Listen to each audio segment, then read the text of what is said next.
Budget में बिहार को bumper हिस्सा मिला तो बीजेपी जेडीयू गदगद है। वहीं आरजेडी अभी भी आरोप लगा रही है कि बिहार को कुछ मिला ही नहीं। एक बात हो रहा था विशेष राज्य का दर्जा पहले से खत्म हो गया है।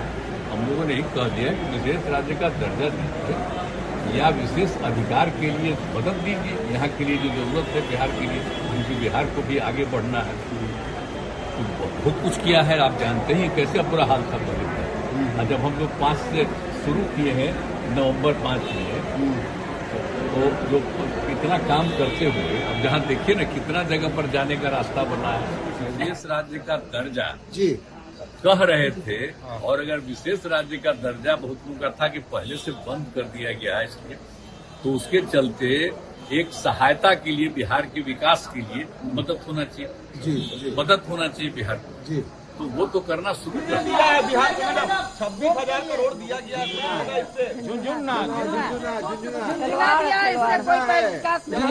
रेलवे के झुनझुना हमारे जो 4 स्तंभ है मजदूर, लेकिन बिहार में जिस कहते हैं बिहार में बाहर है, एनडीए का सरकार है।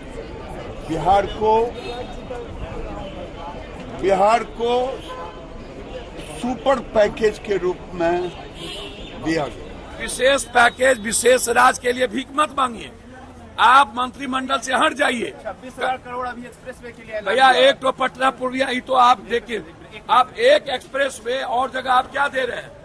आप एक तो वैशाली, एक तो आप यहाँ दे रहे हैं।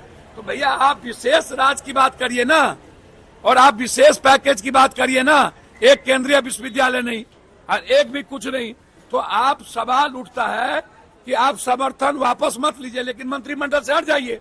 नीतीश बाबू गंभीर आदमी हैं, आप खत्म करिए। हम लोग की मांग रही थी कि जब तक विशेष राज्य के दर्जे का दर्जा हम लोग को नहीं मिलता, स्पेशल पैकेजेस हम लोग को दिए जाएं। मैं धन्यवाद करूंगा मेरे प्रधानमंत्री आदरणीय नरेंद्र मोदी जी का, मैं धन्यवाद करूंगा हमारी वित्त मंत्री आदरणीय निर्मला सीतारमण जी का कि उन्होंने बिहार को जिस तरीके से स्पेशल पैकेजेस देकर, और मेरे लिए बिहारी होने के नाते खुशी की बात है, और मेरी पार्टी लोक जनशक्ति पार्टी रामविलास ने हमेशा बिहार फर्स्ट बिहारी फर्स्ट के विजन के साथ आगे बढ़ने का काम किया है। इस बजट में बिहार फर्स्ट बिहारी फर्स्ट को भी धरातल पर उतारने के प्रावधान दिए गए हैं। यह बहुत ही खेदजनक है कि केंद्र सरकार ने 2 टूक जवाब दे दिया और ऐसा लगा कि बिहार की जनता से वोट लेकर और उन्हें ठेंगा दिखा दिया। इस बात को संज्ञान में लेना चाहिए जनता दल यूनाइटेड को, जो कि उस सरकार में शामिल है, और हम लोग के साथ इन लोगों ने विशेष राज्य के दर्जा की मांग शुरू से की है। तो जब की है तो वो प्राइम एजेंडा है उनका, और इस पर कंप्रोमाइज उनको नहीं करना चाहिए।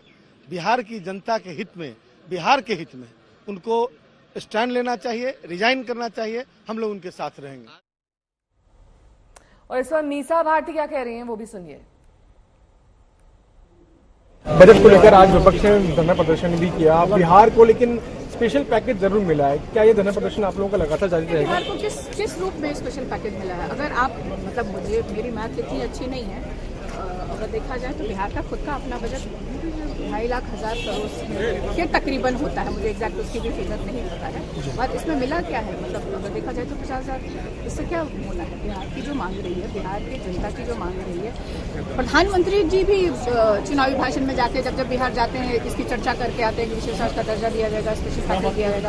मुख्यमंत्री की डिमांड रही है। एक दिन पहले सर्वदलीय बैठक हुई, उसमें भी जेडीयू के नेताओं ने विशेष राज्य का दर्जा का मांग किया, तो उसको नकार दिया गया। तो आखिर ये मिला क्या है?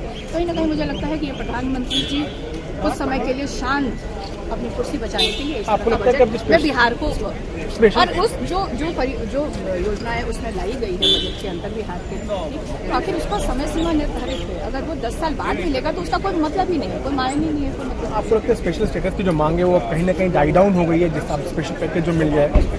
देखिए, हम तो उस पर, बिहार की जनता और विपक्ष उस पर अभी भी कायम है, लेकिन कहीं ना कहीं जो लोग सत्ता में शामिल है वो शायद थोड़ा शांत बैठेंगे।